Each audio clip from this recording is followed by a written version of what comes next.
Bueno, hola Alfredo. Hola. Te quería hacer algunas preguntas en relación al psicoanálisis. Ujú. La primera es cuál es, según tu opinión, la función social del psicoanálisis, pero orientado a la cuestión de la cura, ¿no? De síntomas. O sea, la función del psicoanálisis en relación a la cura de síntomas. Es buena la pregunta, pero podríamos dividirla en dos. Eh, la segunda parte, que es la cura de síntomas, es en sí mismo un tema polémico, porque la tradición del psicoanálisis de las distintas corrientes, de las distintas escuelas, convergen a la opinión de que no se curan los síntomas, que son rasgos con los cuales hay que convivir, amigarse con ellos, dejar de quejarse. En ese sentido, bueno, digo que es polémico porque también se puede plantear que los síntomas en psicoanálisis, según cómo se los conciba, sí tienen cura, e incluso se puede desarrollar una teoría de la cura, que es lo que se encuentra en Lacan en relación al trabajo del analista como acto, el acto analítico. Y el acto del analista implicaría justamente el corte y la resolución del conflicto que implica el síntoma. Eso por un lado. Pero la primer parte de tu pregunta sobre la función social eh, podría entonces separarse de la cura de síntomas, aclarando que los síntomas que atiende el psicoanálisis son de otra factura, de otra estructura, de otra economía, de otra fisonomía que los que atiende la psiquiatría, la neurología e incluso la psicopedagogía, que son disciplinas que también se encuentran con síntomas, pero son de otra índole absolutamente diversa de los que atiende el psicoanálisis. No da el espacio aquí, pero habría que hacer el distingo para justamente respetar los campos de aplicación de cada una de esas disciplinas que no tienen por qué competir porque atienden, a mi entender, síntomas distintos. Respecto de la función social, creo que, y por eso te propuse distinguir, creo que hay una dimensión de la función social del psicoanálisis que es casi independiente de la cura del síntoma, de atender el padecer que hablan seres, par l'être, en el sentido de Lacan, pueden plantearnos a los analistas, sino algo así como respecto a la sociedad en general, no caso por caso, qué puede aportar el psicoanálisis, y ahí me da la impresión que es crucial lo que planteemos respecto a este tema. De hecho, puede ser que la incidencia del psicoanálisis en las concepciones justamente de síntoma, de sufrimiento, de sujeto, de inconsciente, de pulsión, de goce, incidan enormemente a nivel social, porque justamente el psicoanálisis, se lo reconozca o no, es como una fuente de brindar concepciones para conflictos que tienen el aspecto del caso por caso, pero que también tienen el aspecto de conflicto social, que es justamente la condición de posibilidad del surgimiento de esos casos. O sea, los casos que atendemos nosotros son casos que surgen en nuestra sociedad. En otras sociedades, con otras concepciones en lo económico, ya no capitalistas, o en otras concepciones filosóficas no occidentales, o en lo religioso no monoteísta judeocristianas. De hecho, se pueden encontrar síntomas de otra estructura absolutamente distinta que requiera concepciones totalmente distintas. la función social del psicoanálisis es absolutamente paradójica, a mi entender, porque surgió como una necesidad de responder a los síntomas cuando los síntomas terminaron de adquirir una fisonomía particular. Hasta quizá el siglo XIX en Occidente europeo no había este distingo neto entre sufrimiento, padecer, y un sufrimiento y un padecer que fuesen estrictamente concebibles como del individuo. No porque se los concebía como de la familia, sino que no se los planteaba absolutamente. Freud, entiendo yo, responde a esta conflictividad social novedosa, se puede llamar la histeria, que surge justamente en este problema.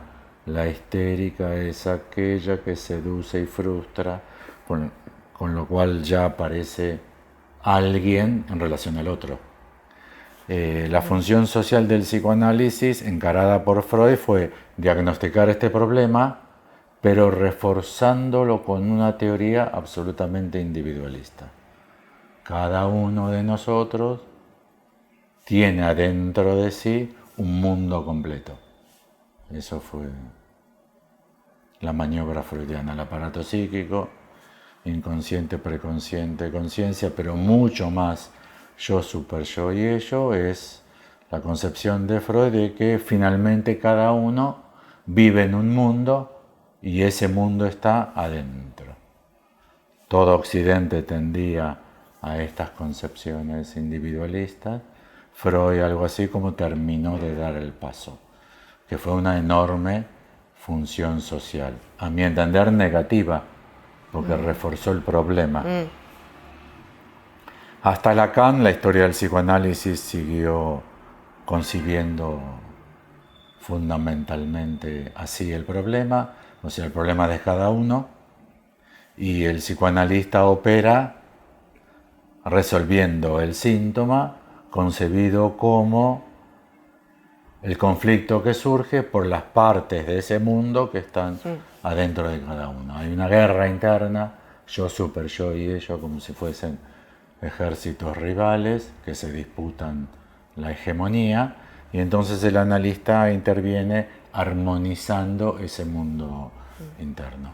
Hoy más o menos se lo practica igual, salvo que se acentúa, no en Freud, pero desde Melanie Klein, mucho más con Jacques Miller y todo el lacanismo, se acentúa más que esa guerra que hay en el mundo interno está fundamentalmente determinada por un demonio.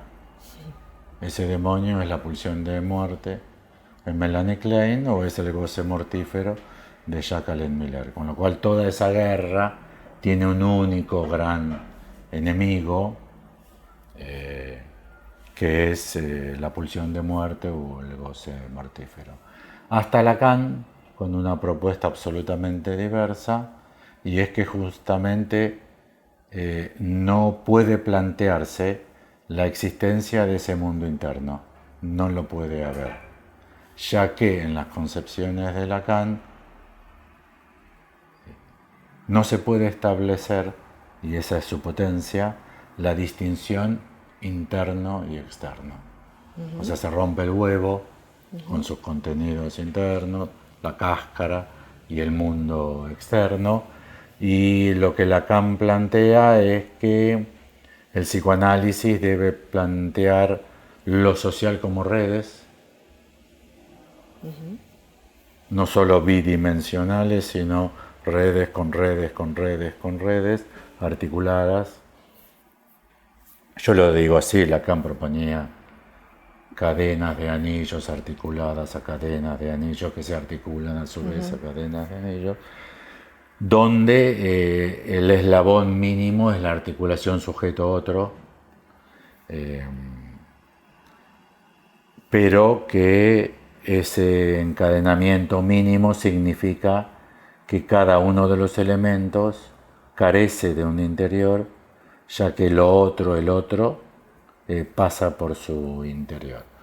Con lo cual, allí la función social del psicoanálisis es disolver para el sufrimiento humano, pero para la sociedad en general también, la idea del individuo como elemento mínimo de lo que se contaría uno, otro, sino que el planteo se trata del sujeto, operamos sobre el sujeto, para Lacan no hay sujeto sin otro, el planteo de la relación sujeto-otro es encadenamiento, y este encadenamiento sujeto-otro, estrictamente hablando, carece de límite.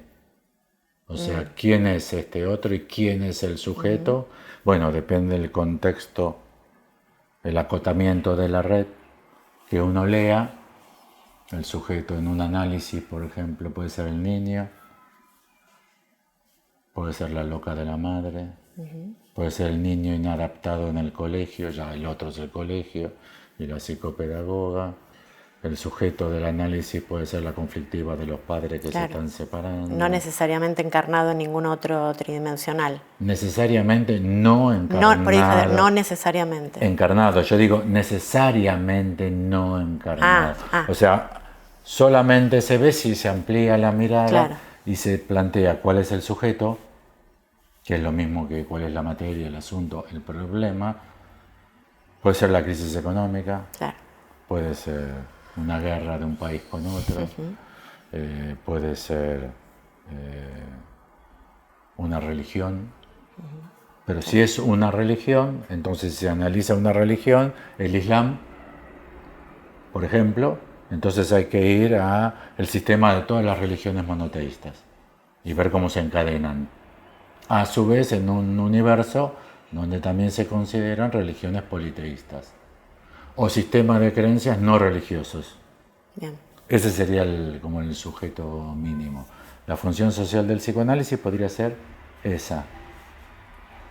O sea, no hay individuos, hay configuraciones particulares, pero para poder leer en ellas hace falta considerar como mínimo cuál es el sujeto de esa problemática y cuál es el otro de esa problemática. Bien.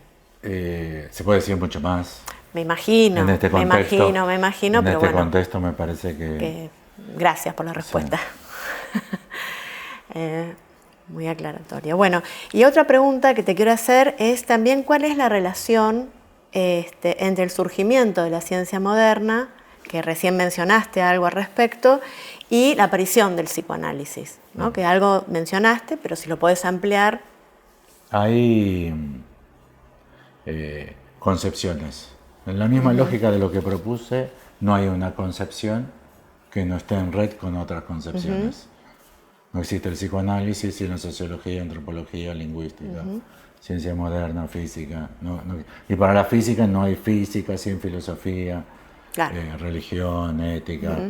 No lo hay, esa es la propuesta, siguiendo los lineamientos de la teoría de Lacan. Pero hay una acentuación por parte de Lacan para el psicoanálisis de distinción de si se trata de sujetos fundamentalmente determinados como individuos en los cuales se confronta la demanda social y el requerimiento del cuerpo particular. Eso sería todo el psicoanálisis salvo Lacan. Lacan lo plantea en un andarivel absolutamente distinto, un tanto sorprendente para la tradición psicoanalítica, y por eso entiendo el fracaso de Lacan, y es que lo plantea mucho más corrido hacia el campo del saber. Entonces el inconsciente no serían representaciones reprimidas, lo hegemónico siempre en psicoanálisis, sino saber no sabido. Bien. A partir de allí, entonces, para Lacan empieza a tratarse en psicoanálisis de una perspectiva muy acentuada del saber. Y en eso, entonces, para Lacan, la condición de posibilidad, como el conflicto, para el psicoanálisis, es la nueva operación sobre el saber, que es la ciencia moderna.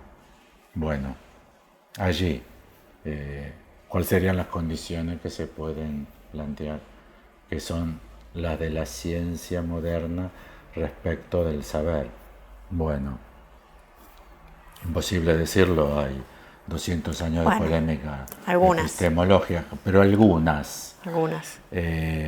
No hay dueño del saber, no hay propietario, no hay maestro, no hay padre, no hay acumulación de un genio de toda su experiencia, hay fórmulas. Esas fórmulas no son poéticas, son matemáticas, a pesar de que hay que decirlas, pero su consistencia novedosa es que sean formuladas con matemática. Sí, o por lo menos pensadas como matemas, ¿no? Pensadas y planteadas como matemas. Sí. Y tercero, conjeturales. O sea, no hay padre, se acabó el padre, en ciencia no hay padre. La personalidad, la persona, las creencias de Einstein no objetan una teoría. Einstein nunca creyó en la cuántica, no incide sobre la estructura. Se respeta mucho la opinión de Einstein, pero es un hombre muy genio, muy viejo, muy experimentado. Su genialidad, su experiencia y su reconocimiento por el premio Nobel no significan nada. O sea, es la caída del padre y la autoridad personal. Segundo, la matematización implica un formato, que es un formato de letra, que también implican una limitación en la operación del saber.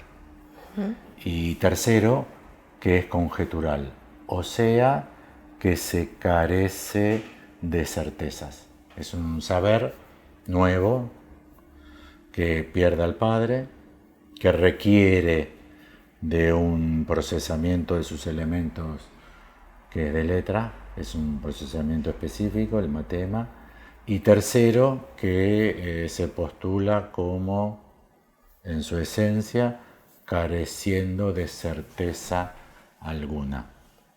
Para Lacan, estas tres propiedades del saber, que es el saber de la ciencia moderna, son aquellas fundamentales que hay que considerar para la operación del analista en la práctica analítica. Te quería preguntar también la función de la ignorancia, ¿no? Que es esta pérdida de la certeza. O sea, siempre ignoramos e ignoraremos los límites que tiene el saber. Con lo cual, en cada caso, en la práctica analítica, se produce un giro de 180 grados en la función del terapeuta, del practicante.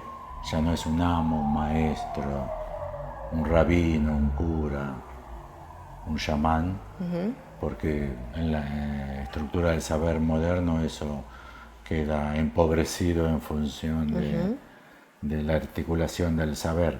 Es como se discute ahora y viene el gran maestro y cualquier jovencito hace Google y dice, no, mira, en Google dice que no.